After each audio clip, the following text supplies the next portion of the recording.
India's slowing economic growth, high interest rates and rising fuel prices have led to one of the biggest slumps in Motown in more than a decade. According to SIAM, sales have fallen by 7% and the future doesn't seem to hold any promise either. But amidst bleak sentiments in the overall passenger car market, there's one segment that has shown some traction: the entry-level sedan. Little wonder then that this is the segment where Honda has decided to launch its new line of attack with its first ever diesel car, the Amaze. A clear step to take on India's leading car maker Maruti, as its Swift Dzire controls a lion's share of the entry-level sedan market.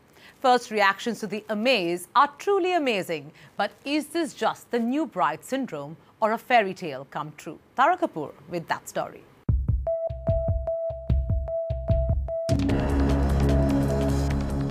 Japanese car maker Honda first drove into the Indian market in 1995. But besides the auto player's success with the Honda City and the CR-V, the Accord, Brio and Jazz haven't created any major dents in the market. The major roadblock for the auto major was the lack of a diesel model in its portfolio in a country where the demand for diesel offerings has always been extremely high. Therefore, the company launched its diesel engine with the Honda Amaze, a car designed specifically with India in mind. And while the response to the new car in the market has indeed been promising, a couple of questions come to mind. Can Honda dislodge the Swift Dzire, Maruti's entry-level sedan, which controls 70% of the market? Will this Japanese company be able to keep up the momentum and get its production capacity up to speed with its number of bookings? And finally, given that most of its competitors already have diesel offerings, is Honda too late? Automobile is a marathon race. They may be late by a year or two, but so many years to go. So I think they have the capability of making up, because they are not new in the market. They have a network, they have a brand, they have good petrol cars, and they have added diesel to it. Eventually, getting the product right probably is more important than getting it early into the market, because Suzuki is dominating the markets with their Swift offering. The diesel offering is dominating the market, and so is Toyota with their latest sedan product. Now that Honda is at number two position, they had to plug this loophole in their product portfolio. Even though Honda's play in the diesel space is definitely late in comparison to its competitors, the move is an essential one. Just to drive home that point, the market share of petrol cars has steadily decreased over the years, where it stood at 81% in 2007-2008, but has nosedived to 42% in 2012-13. And the Japanese major isn't stopping with just the Amaze. The company is planning 5 new launches in the next 2 to 3 years, and all its new models will have diesel variants.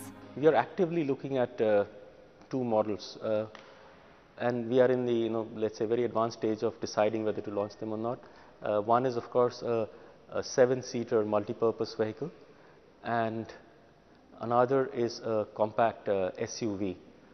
So these 2 models are there. In addition to this, we are also planning the next generation Jazz launch sometime next year. If you see last 5 years, there have been dozens of new cars launched. Many of them don't exist today, or if they exist, there's an apology of existence.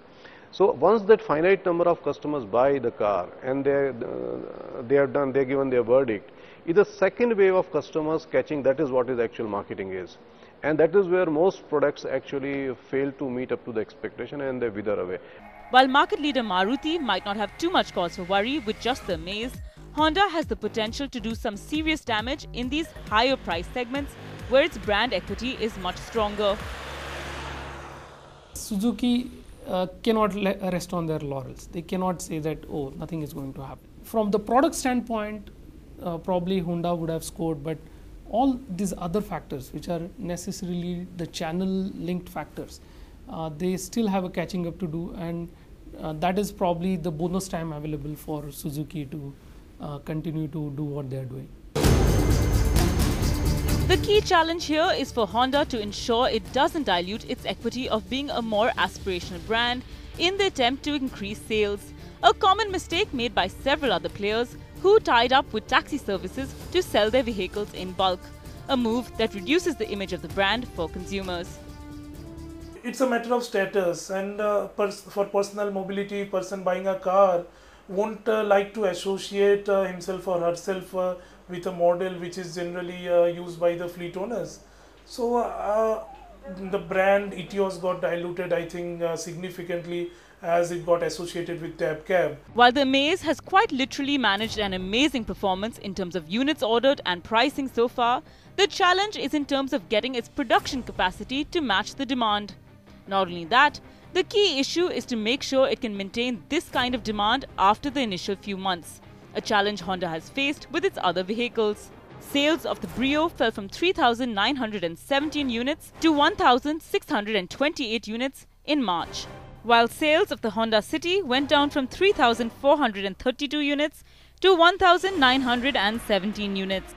Maruti, on the other hand, already launched its counterattack with a limited edition Desire Regal and started a marketing initiative called the Desire Mileage Rally around the time of the Amaze's launch. What I've seen recently is that there's a turn back towards petrol. I think last year in May or April, the gap between diesel and petrol prices were around 26 rupees. Now it has come down to 14 rupees. So increasingly I am seeing that the customers are moving away from diesel to petrol. So I don't know whether it's early or late, but that signal is there from the market.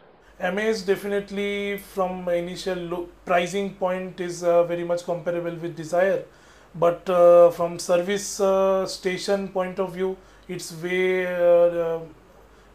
different from the likes of Maruti. Unfortunately, Maruti is also coming out with their new diesel engine capacity in next 2 years, so that will lead to Desire capacity further. The other factor that's working against Honda in these entry-level segments are the consumers themselves. Potential buyers for cars like the Brio, the Jazz and now the Amaze pay a lot of attention to factors like the location and number of service centers, as well as the cost and availability of spare parts. For them, the additional 5,000 to 6,000 rupees makes a difference. And that's where Maruti continues to have an advantage. Being India's largest player, Maruti's ever-growing network of service centers, showrooms and the easy availability of parts are major factors that contribute to its dominance in segments like these. It's one of the main reasons that hatchbacks and entry-level sedans from global players haven't managed to do much damage to Maruti.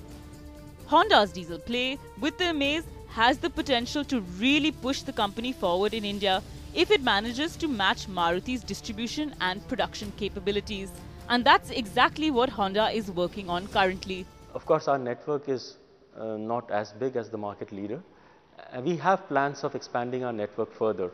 In the interim, what we are planning to do, or in fact what we are already doing, is that we are conducting regular service camps in the upcountry areas where customers can go and get their car serviced very conveniently, so they don't have to travel any large distances to get their car serviced once they have bought it from us. The company will be investing almost $500 million in India and will be setting up a new plant in Rajasthan next year. Clear signals that Maruti will need to do more than just look into its rear view mirror and wait for Honda to catch up.